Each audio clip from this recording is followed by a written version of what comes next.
Transmite en su canal de frecuencia modulada y estereofónica multiplex, La Voz Radio, desde New Haven, Connecticut, al mundo. What I know, what I know, we are one. What I know, what I know, no, no, no, no, no, we are one. It all starts with the people. One people we stand all together, one voice saying yes we can. Each one, reach one till we pull ourselves up, cause we all one fam. From the rest to the block, to the Perry, to the rock, we connect that love.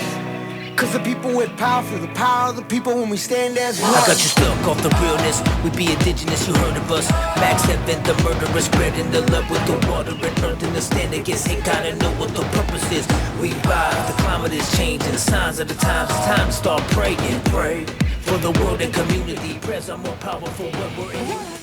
Buenas tardes. Good afternoon. That was One World. We are one. You can see more of the video throughout the show. Vamos a estar tocando esta canción. Todos somos un mundo, un tribu. Hay que empezar con la gente, cada uno a dar la mano a otro. Hoy vamos a tener un show bilingüe. Today we're having a bilingual show. You're listening to Together We Can, aquí con Juntos Podemos. Mi nombre es Caprice y es un gran privilegio hoy estar con ustedes y gracias por sintonizarse a WNHH 103.5 cada lunes.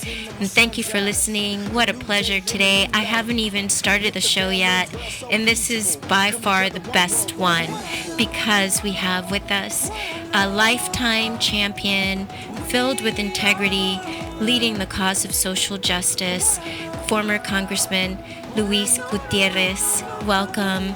Es una gran bendición en tener a Congresista Luis Gutiérrez acá con nosotros en New Haven, en vivo.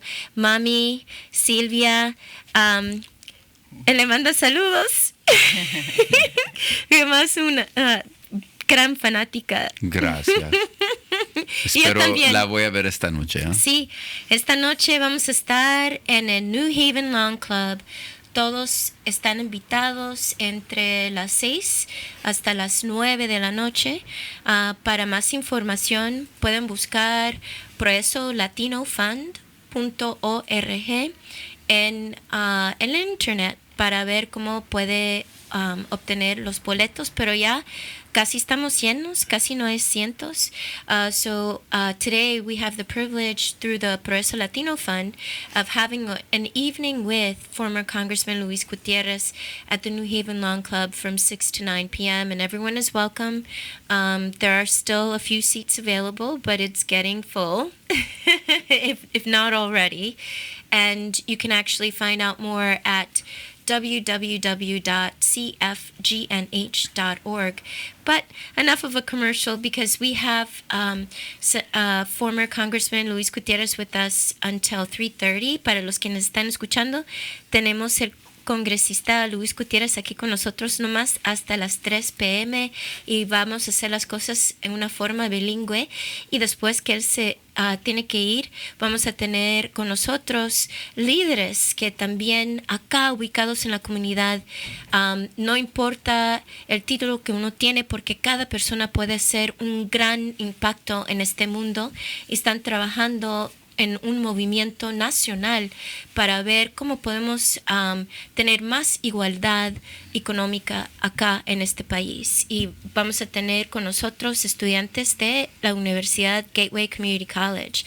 Entonces no se lo pierdan, eso va a ser después de las 3:30. And once 3:30 hits, we'll have with us young leaders talk about passing the baton.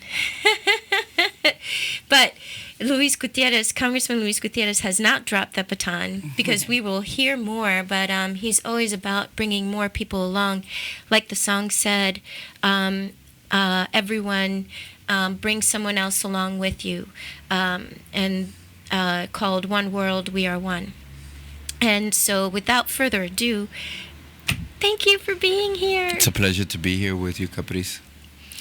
And so you've had a lifetime of constantly being in front of and pushing for and supporting human rights. This show, the vision was to celebrate co-creators of a kinder and more just world. And you have made your life story that very, very set of values. And it is so easy to give up hope sometimes, or want to backlash and, oh, you did this to me, I'll play that game too. And you've acted in a way with integrity, a lot of integrity, also keeping front and center the needs of the community, not Thank even you. so much your needs. What kept you going? What kept you on that very focused path? Hay cosas en la vida que sucede donde uno puede perder las esperanzas y el enfoque, la concentración para crear un mundo mejor, más gentil. ¿Y cómo es que pudiste mantenerte en ese camino de justicia para crear un mundo mejor y un mundo más gentil? Porque varias décadas en esta lucha. Bueno, primero, gracias, Caprice, por tenerme aquí en su programa. Thanks for having me on your program today. It's a pleasure to be here in New Haven with two fellow travelers in the road to justice here and more equality.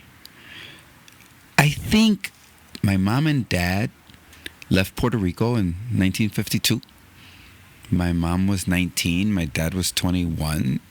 There was no future on the island for them. So they, along with hundreds of thousands, in the end 1 million, Puerto Ricans migrated to the United States. Many came here to Connecticut to work in the tobacco fields and subsequently in factories here in New Haven and Bridgeport. And you know what? When they came to the United States, it wasn't like there was a banner across the avenue saying, welcome. What a great idea that you've decided to come and join us. This is your new home. Welcome. No, they came here with those looks of, well, you just came here to get on welfare, didn't you? And you have some kind of criminal tendencies, don't you? And by the way, you're bringing new tropical diseases from the island of Puerto Rico. And the political establishment was so unwelcoming, and they were exploited, right? My mom and dad couldn't speak English, so they had to confront the harsh realities. Now remember, they came here in 52 when Jim Crow laws were still on the books, and separate but equal was legal in the United States of America. And you know what? It sounds familiar, right? What they said about my mom and dad and what they said about immigrants today and other newcomers and Muslims and other people in America. And Caprice, I kind of thought, well, maybe there wasn't anybody to stand up and for my mom and dad, but I wasn't going to be silent when I saw others facing the same trials and tribulations that they faced.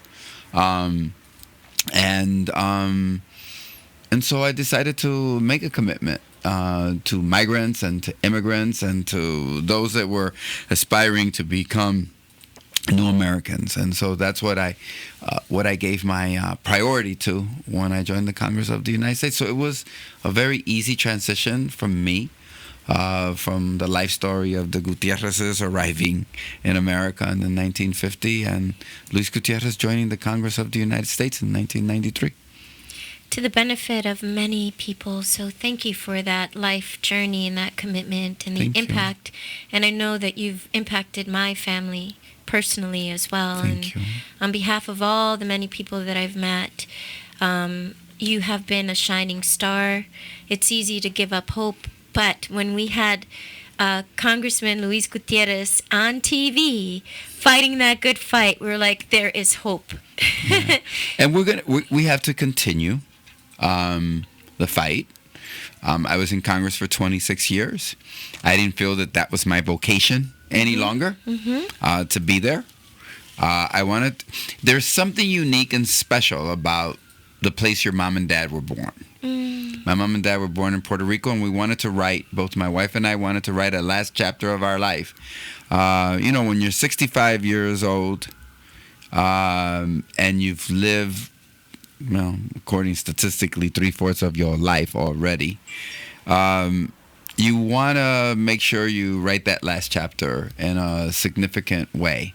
And so we wanted to write it there, not in the Congress of the United States. I see so many of my colleagues in the Congress, they basically have to be taken out on a stretcher on life support because they don't want to leave Congress. I wanted to leave Congress to go. It was after Hurricane Maria. I saw the devastating effects on the island, and I saw how the President of the United States turned its back on the people of Puerto Rico. It was only a few dozen people died. No, it was over 4,000. And a lot of them died because the government didn't do their job. Didn't do its job. And a president that turned its back. This is the most powerful, wealthiest, most advanced nation in the world. And yet it's turned its back on the people of Puerto Rico. So I wanted to go there and become a new champion for the working people of Puerto Rico. And I have to tell you, Caprice, I'm happy after 7 months of living on the island of Puerto Rico that we made that decision.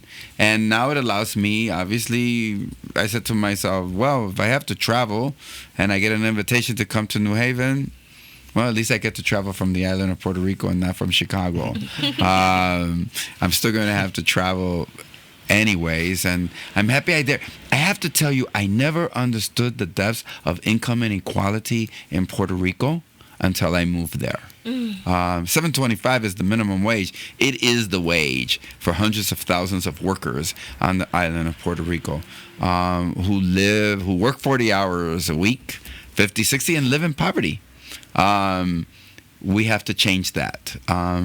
There are people that are doing well, and we have to make sure that the income disparity does not continue. Otherwise, we just have a soulless and society in which people are destined to live a life of poverty. I don't want to see that. So I want to live on the island of Puerto Rico. I want to work with the working class people of the island of Puerto Rico. I want to go advocate for them before the Congress of the United States, not as the Congressman of Puerto Rico, but as a fellow Puerto Rican journeyman in this fight and struggle for income to eliminate income inequality. What an important, noble cause. And you're actually talking about decolonizing the island of Puerto Rico, which has felt the trauma of colonialization. Sure.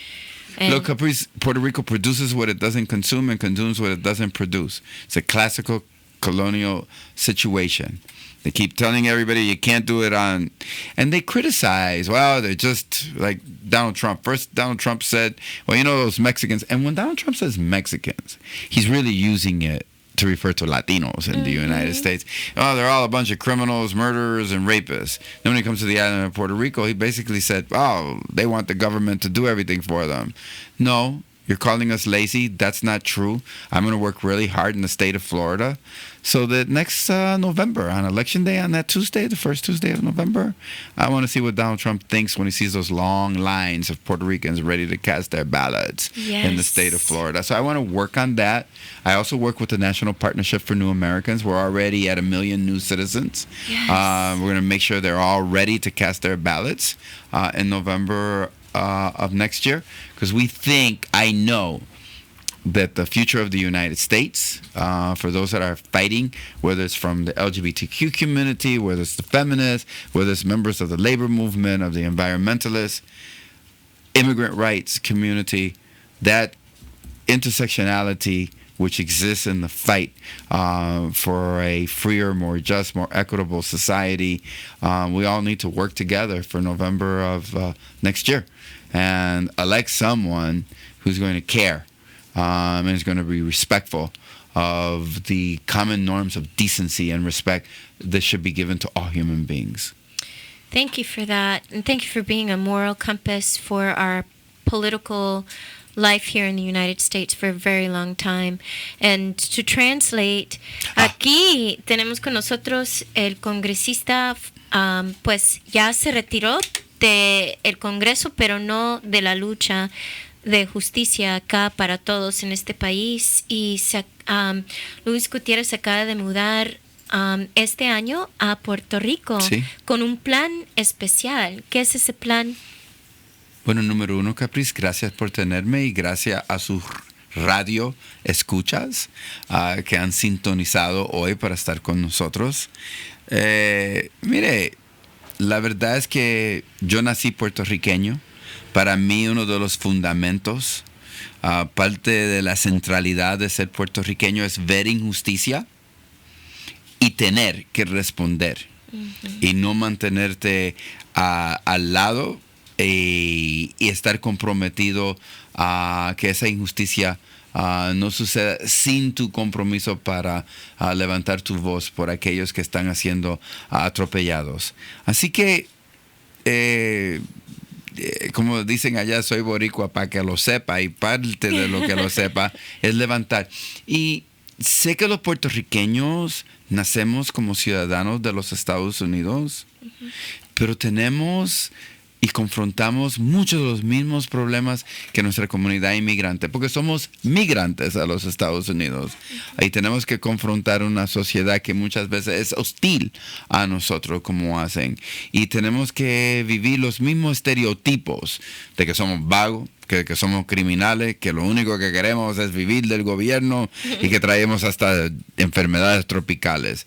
Nada de lo cual es verdad. Mi mamá y mi papá trabajaron fuertemente y veo en la isla de Puerto Rico cientos de miles en la carretera todos los días yendo a su trabajo. Hay que darle y asegurar que su trabajo le permite a ellos tener una vida llena y una vida en la cual ellos también pueden disfrutar de su trabajo y de su compromiso económico a la isla.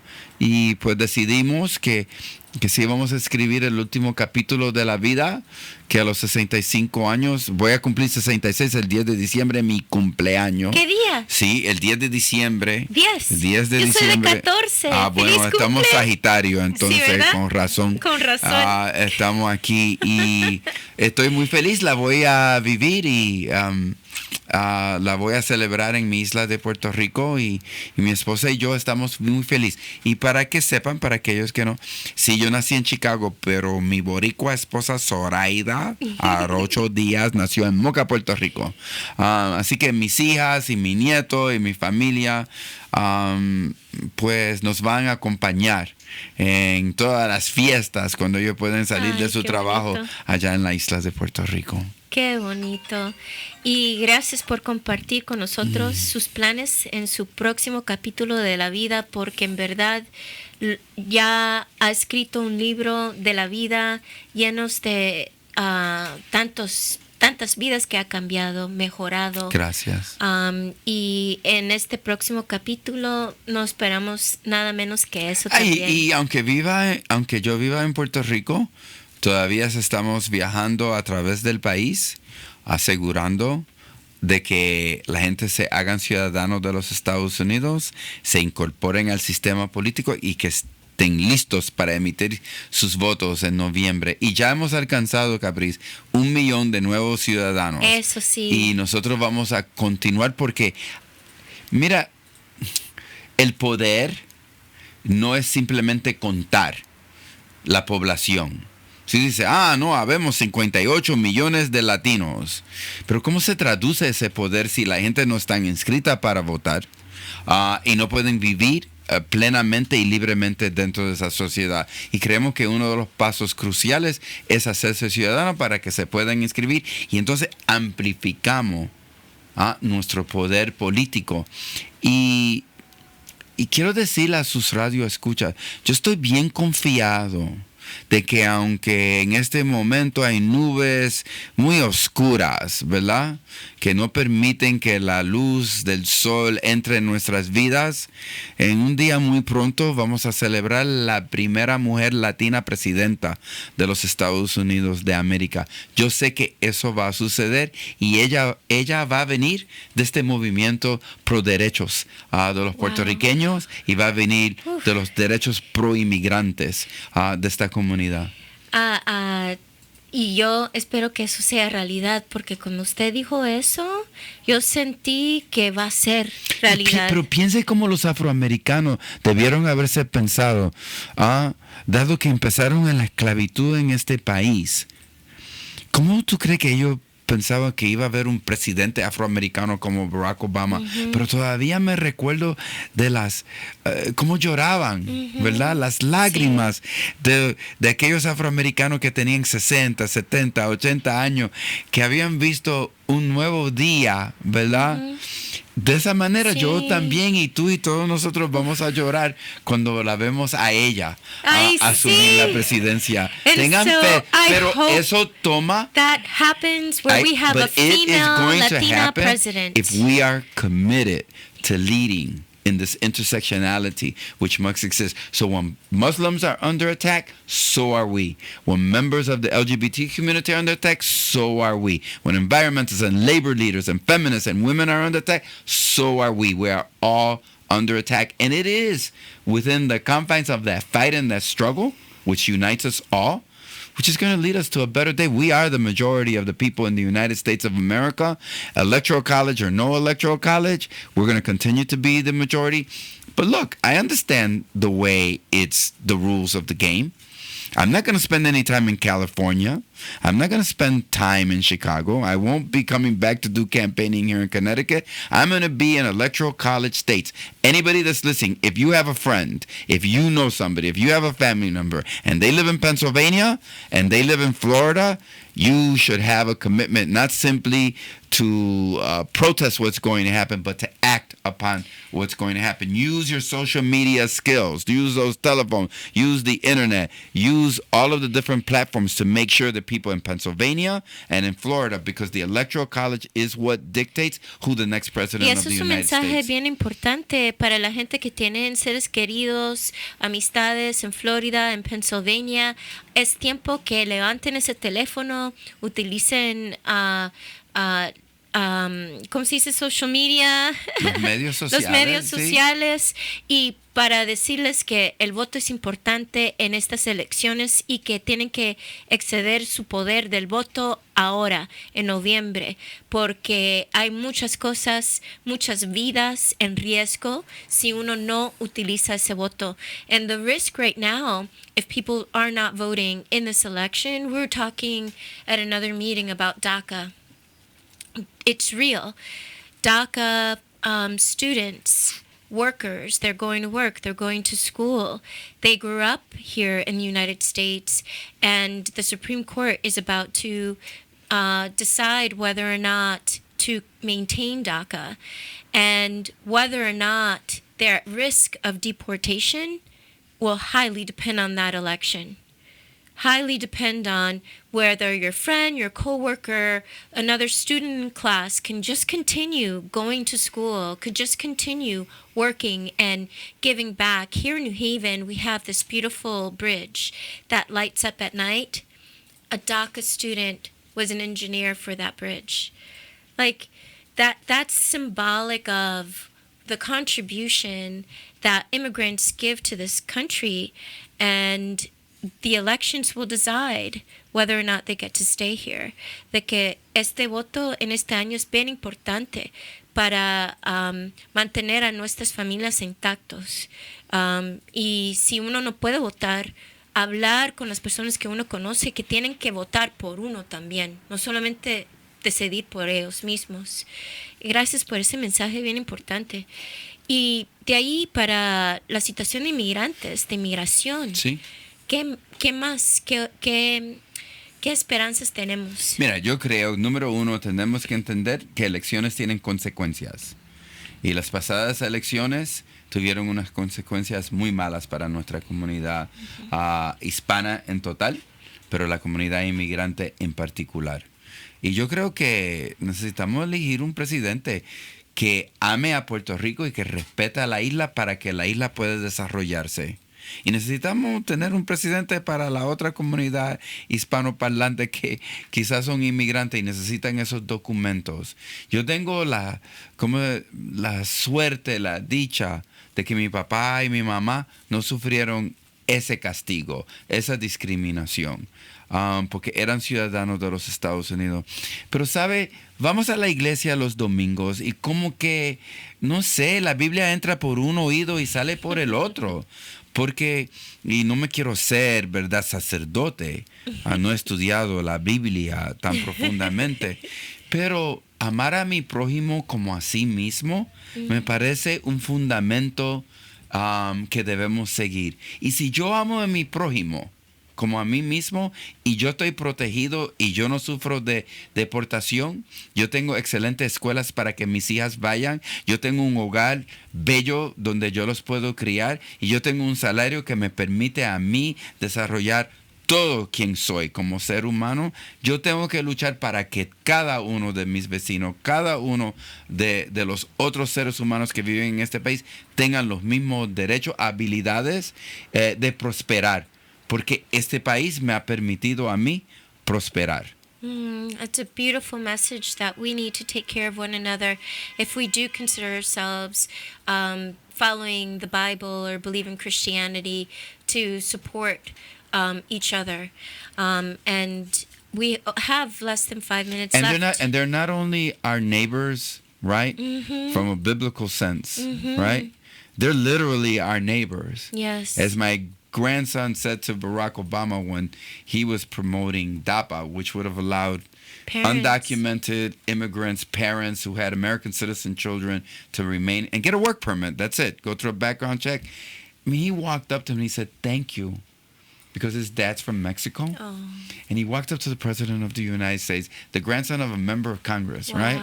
And said, "Thank you, because now my tias and tios won't be separated from me, won't be deported."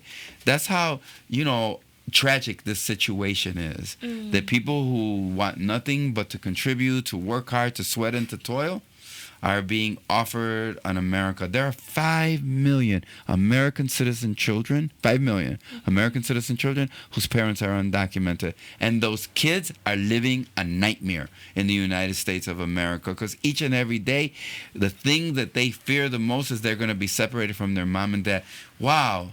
What an American experience, that when you reach adulthood and you think back to your childhood, you don't think of playing in the playground. You don't think of the class play where you were Juliet and maybe Romeo.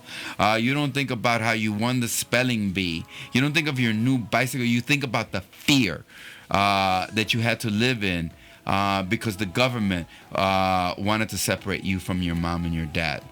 We want to change that reality for the children of America. Thank you for those beautiful words. Thank and you, may Caprice. we all who are listening come together and continue this important sacred work. Gracias por estar aquí con nosotros, y de nuevo le doy las gracias por apoyar a mis tíos, a mis tías, a mis primos y los tíos, tías, Todos primos compatriotas. de todos que están escuchando, siempre en la lucha con el corazón tan grande.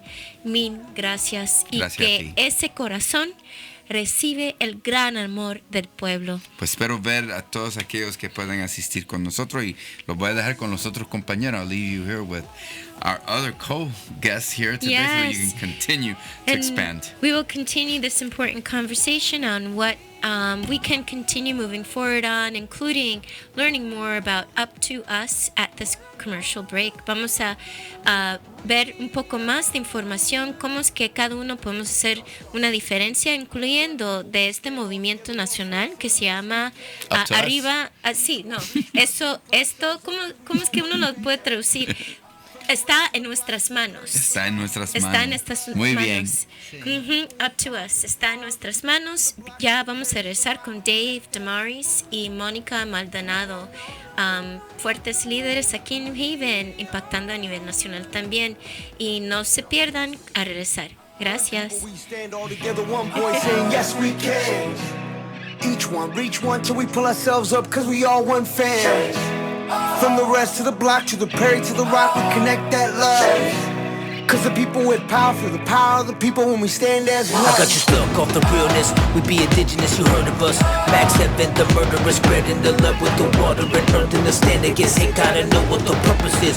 We rise, the climate is changing. Signs of the times, it's time to start praying. Pray for the world and community. ¿Necesitas ayuda para pagar su factura de agua? Queremos ayudarle. El programa de asistencia de Regional Water Authority ofrece ayuda a las familias necesitadas. Como una corporación sin fines de lucro, puedes contar con el Regional Water Authority para proporcionar agua asequible de alta calidad. Entendemos la importancia de ayudar a los clientes a mantener el servicio de agua en momentos de dificultades financieras y nos hemos asociado con Dollar Energy Fund para ayudar a aquellos que necesitan asistencia. Al Regional Water Authority al 203-562-4020 r-water.com para obtener más información.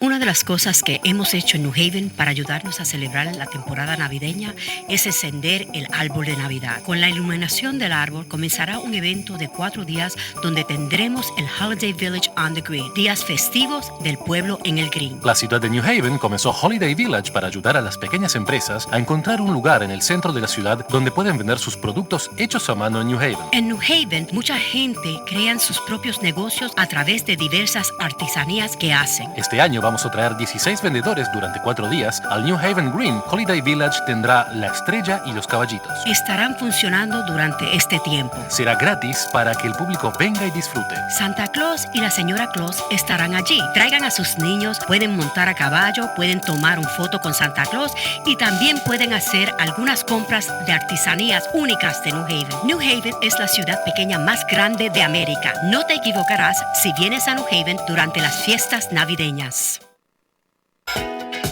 ¿Necesitas ayuda para pagar su factura de agua? Queremos ayudarle. El programa de asistencia de Regional Water Authority ofrece ayuda a las familias necesitadas.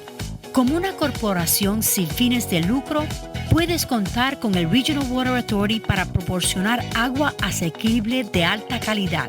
Entendemos la importancia de ayudar a los clientes a mantener el servicio de agua en momentos de dificultades financieras y nos hemos asociado con Dollar Energy Fund para ayudar a aquellos que necesitan asistencia. Al Regional Water Authority al 203-562-4020 r-water.com para obtener más información.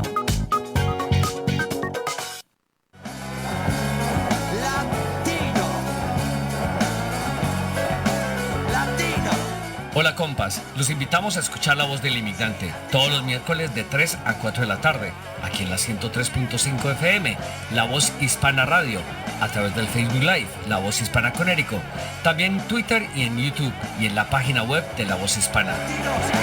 Tienen el poder y lo van a perder. Tienen el poder y lo van a... Escúchenos y entérese de lo que pasa con la comunidad migrante del estado de Connecticut. Si nos educamos, nos organizamos. Si nos organizamos, luchamos. Y si luchamos, ganamos. El pueblo unido jamás será vencido.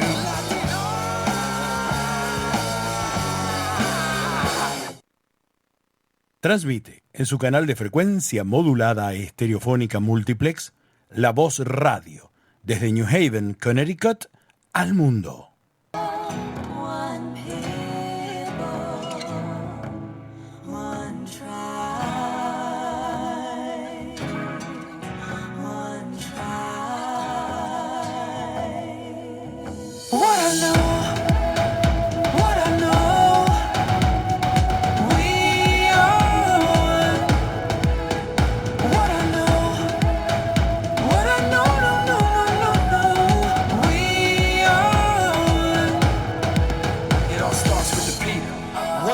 Stand all together, one voice saying yes we can. Each one, reach one till we pull ourselves up, cause we all one fam. From the rest to the block, to the Perry, to the rock, we connect that love. Cause the people with power feel the power of the people when we stand as one. I got you stuck off the realness. We be indigenous, you heard of us. Max Heaven, the murderers, spreading the love with the water and earth. And the stand against hate, gotta know what the purpose is. We rise, the climate is changing, the signs of the times. It's time to start praying. Pray for the world and community. Prayers are more powerful when we're in unity. What I know, we are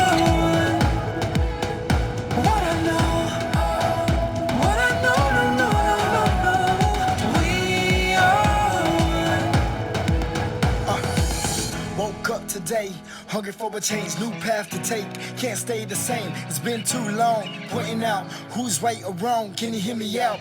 All we need is a little bit of love. Take time to heal and it starts with us. Hand in hand, I put my trust. In one world, reunite, it's a must. Hold on to hope, we can overload, we can break the code. Thank you so much for staying with us today. Every Monday from 3 to 4, where we celebrate co-creators of a kinder and more just world. And continuing in that same wave from earlier, here we have with us Monica Maldonado and Dave DeMoray. Thank you for being with us today to have us hear a little bit more about Up to Us. Aquí tenemos con nosotros también hablando cómo es que nosotros podemos hacer crear un mundo mejor, especialmente con un entendimiento de pólizas, el impacto de pólizas que pueden tener en nuestras vidas, y pensar en no es suficiente que uno puede prosperar económicamente. Puede decir uno que yo tengo un trabajo y con mi saldo puedo pagar todos los gastos de la casa. Pero muchas personas, incluyendo en Puerto Rico, con lo que dijo el congresista Luis Gutiérrez, pueden tener un trabajo, trabajar 40, 60 horas y nomás ganando un sueldo a la hora mínima de $7.25, y que no es suficiente. Y acá en New Haven, acá en Connecticut, hay gente sufriendo, y también a nivel nacional. Entonces aquí tenemos una oportunidad, una esperanza con Up to Us. And so, as what former Congressman Luis Gutiérrez was mentioning, there are people, including in the island of Puerto Rico, the same here in New Haven, and the same all across the country. 7 earning minimum wage. In Puerto Rico, it's $7.25 per hour, but that's the typical wage in Puerto Rico, and yet working 40 to 60-hour work weeks and still not making enough income. And so it's not enough where we can get by. You know, maybe we're fortunate enough to have a job that can pay the bills, but barely making it. And so Up to Us is a ray of hope. Tell us more about this. Absolutely. Thank you so much for having me, Caprice. My name is Monica, and Dave and I, we're working on a national project. It's the only national project for college campus-based initiatives dedicated to raising awareness about the national debt. And the reason why we're doing that is because we want to bring a collective voice for young people, because young people are those who are going to inherit the debt. And as it stands right now, we just hit $23 trillion. And although that's an incredibly large number, what's even more outlandish is that the interest on that debt is $389 trillion dollars. No, billion dollars. Billion dollars per year. Sorry, per year. And so we're paying over $1 billion a day in interest, and almost half of that money leaves this country. And so it's definitely something that young people are concerned about, and we want to have our voices heard. And so there are over 100 colleges nationally working on this campaign right now. And over the past 7 years, the Up to Us program started in 2012, and it has engaged more than 230,000 people with over 700 college campuses joining on this movement. And we have a pledge for students to sign, and then that pledge goes directly to our state representatives to say, hey, listen, we want you to make better fiscal decisions for our future, because we're they won't be able to invest in education, infrastructure, research and development, all these big items, because actually the interest on the debt is growing at this astronomical rate that there won't be money left for those type of investments. Currently, we're spending 3 times more on the interest on this debt than we are investing in education in this country. Wow. Those are big numbers, and it's a big challenge as well that both of you are part of.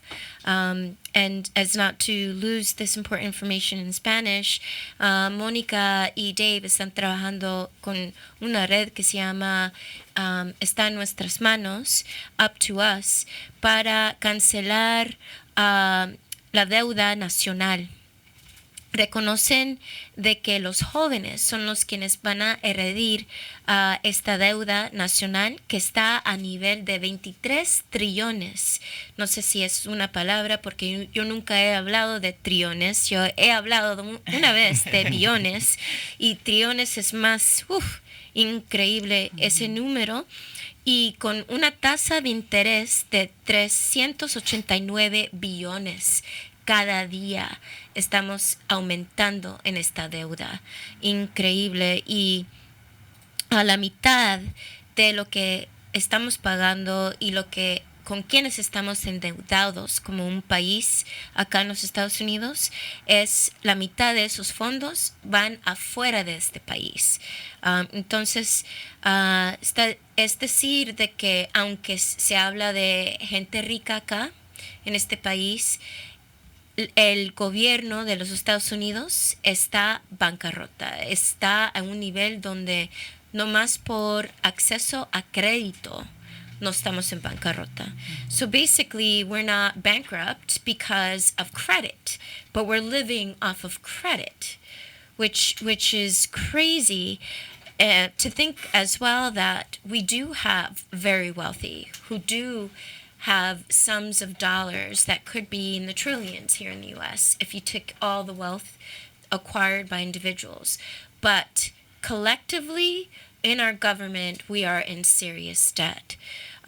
Y esta deuda va a impactar el acceso a educación pública, la calidad, la cantidad.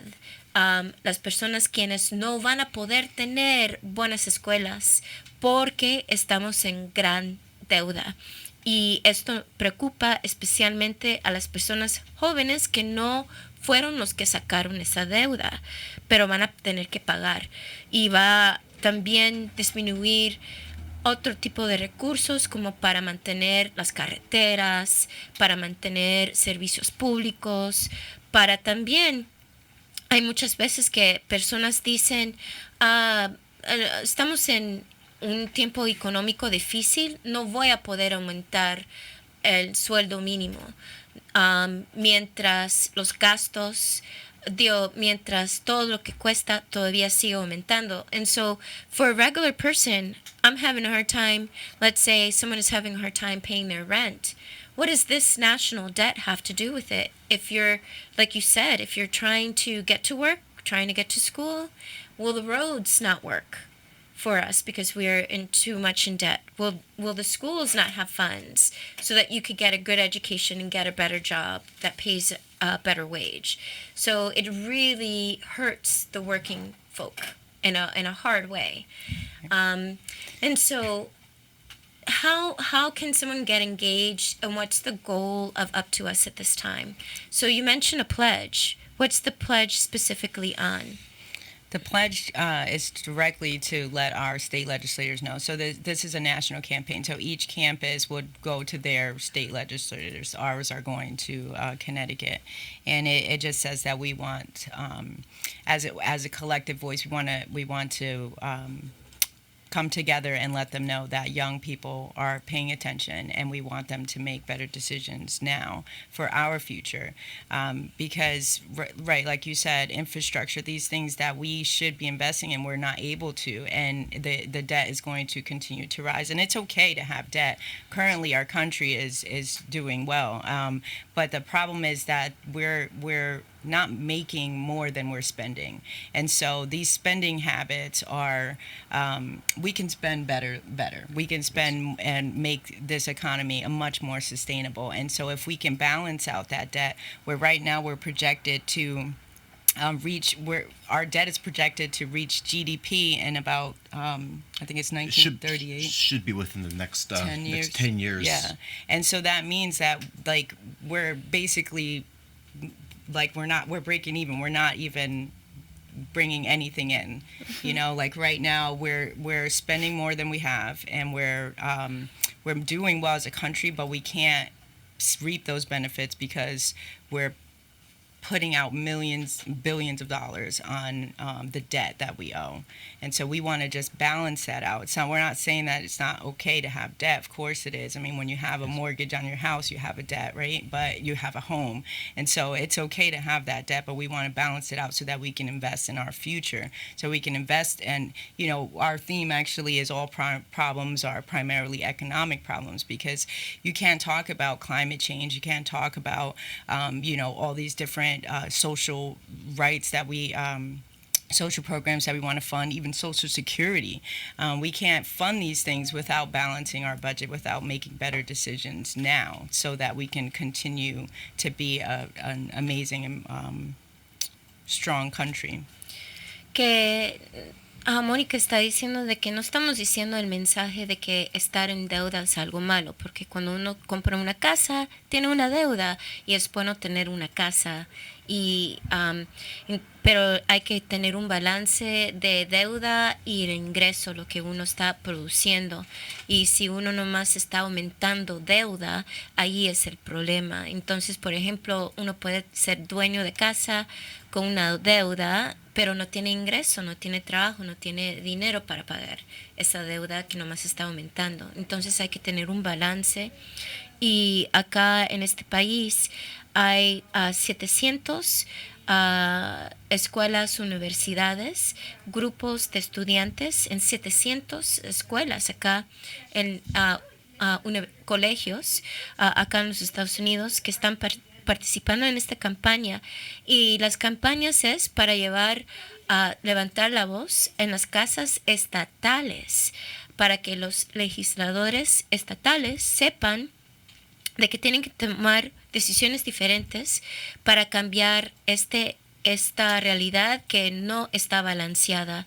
Hay que ser más educados en cómo es que uno invierte dinero, cómo es que uno adquiere deuda, para de ahí invertir en lo que puede crear una economía más prosperosa, donde producimos más, tenemos más dinero, más trabajos, más grande la economía, y no aumentar nomás la deuda.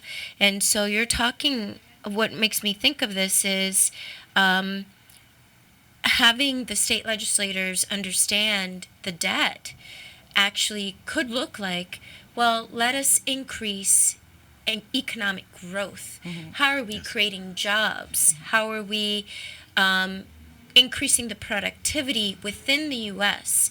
There's a lot of exportation of labor to other countries, which is actually creating that imbalance as well, I imagine. And so making state legislators aware that they need to be cognizant of this, that's really important task. And so what message would you give them around investing in education versus what else? Like, how would that look like if they take into account decreasing the national debt and increasing economic growth? Yes, well, mostly what we'd be looking at is first making better decisions. There's a lot of waste in government. We're just spending money on things that we don't need to. Mm-hmm. On top of that, also the money that we bring in from FICA, which is Social Security, your Medicare, on your payroll taxes, plus even the income taxes themselves.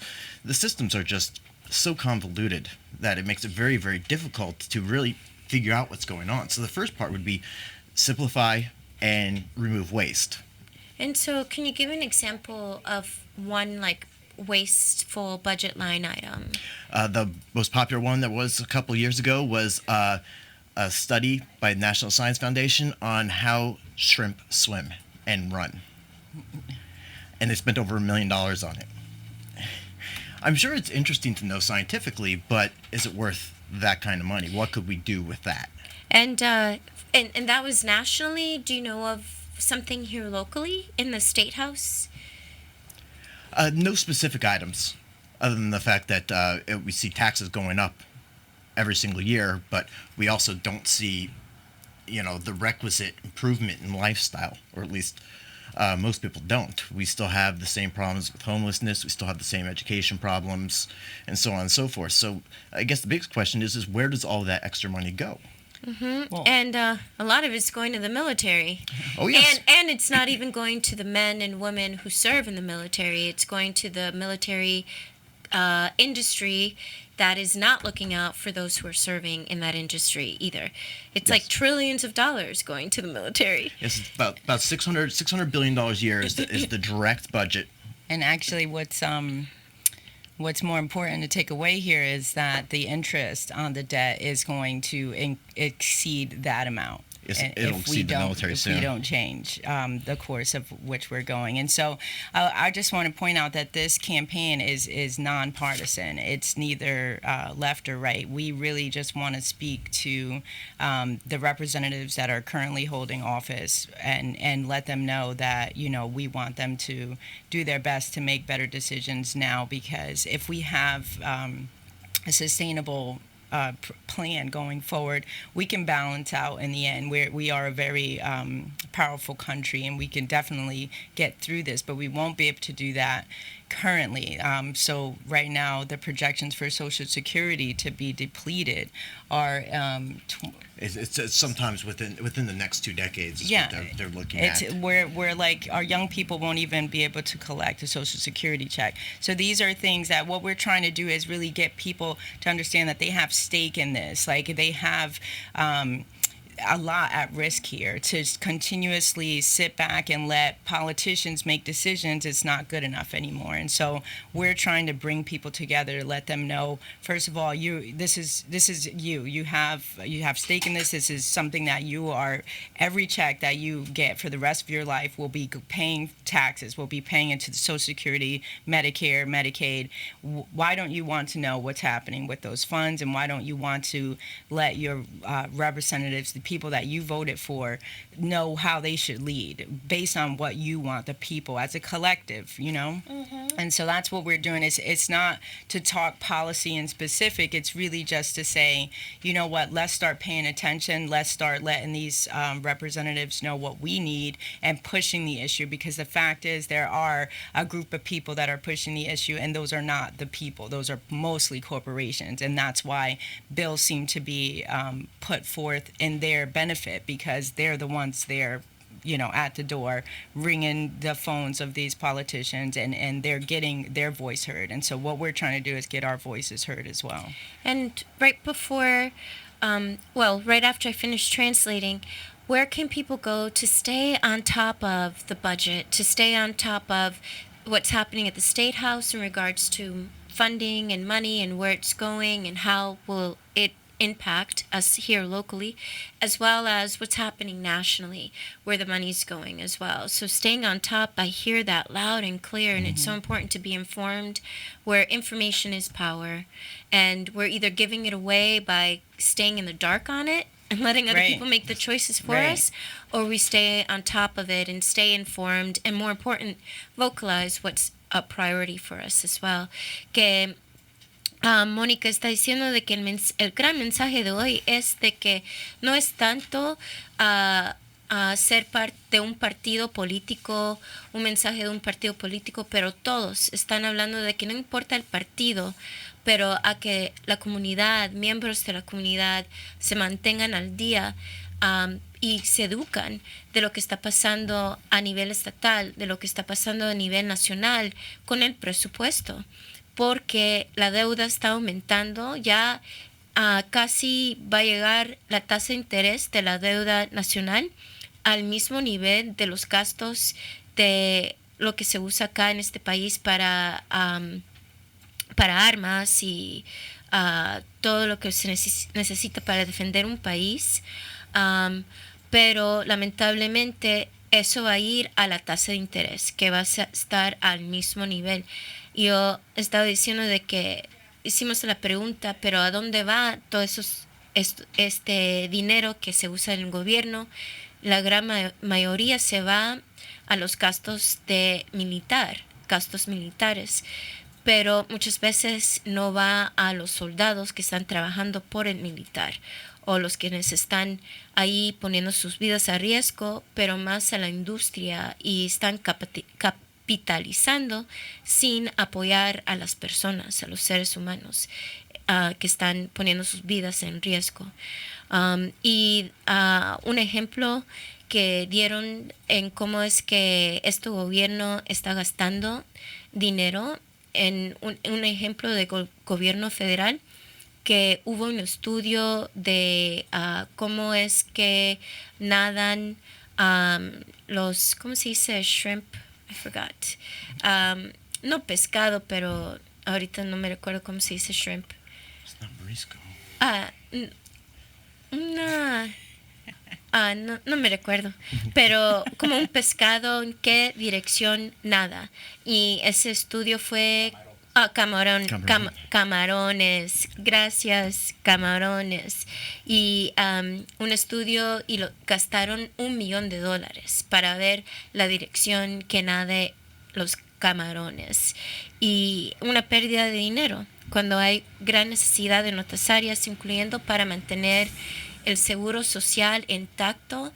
Están estimando de que en 2 décadas puede ser que ya no va a haber fondos para retiro con seguro social si mantenemos estos mismos pasos. ¿Y cómo es que uno puede mantenerse al día con los presupuestos y los gastos a nivel local y también a nivel nacional? So how can one stay abreast on this, stay informed? Yes.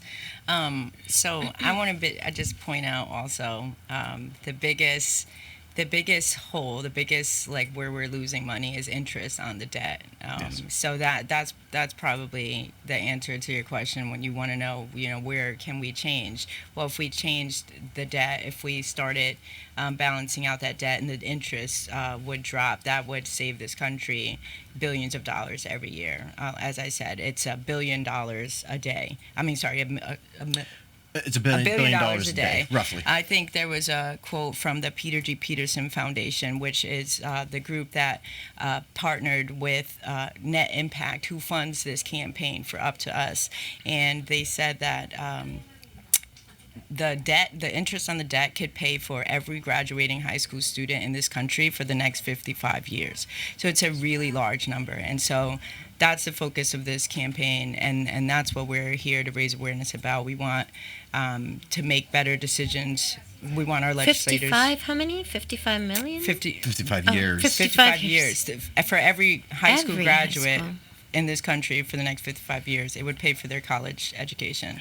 So that's the kind of money that we're throwing out the window. And so that's why it's important for us to balance the debt and obviously being able to invest in our future, not just infrastructure, research and development, but education and every aspect of small businesses. And where can people go to sign this pledge? So the pledge is at itsuptous.org/get-involved, and there's a hyphen between get involved and /pledge.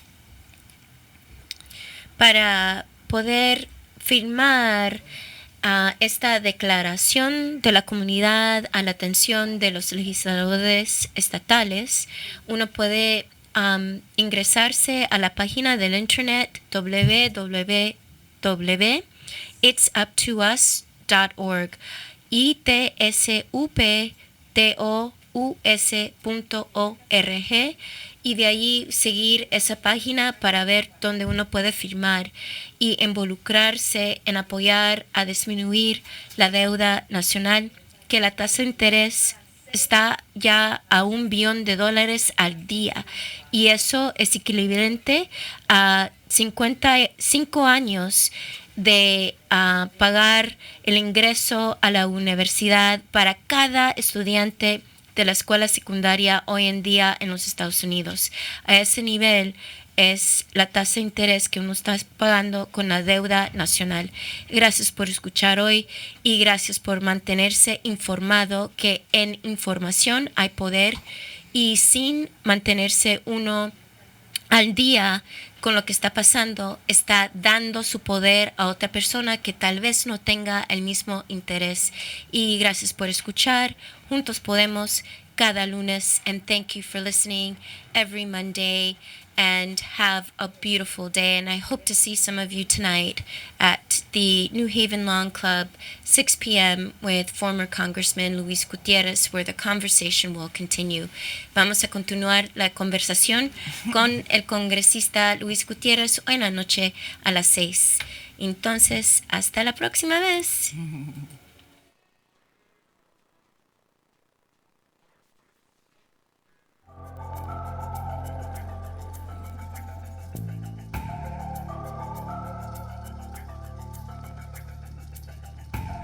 To the Perry, to the rock, we connect that love. Cause the people with power feel the power of the people when we stand as one. I got you stuck off the realness. We be indigenous, you heard of us. Max Heaven, the murderer, spreading the love with the water and earth and the stand against hate. Gotta know what the purpose is. We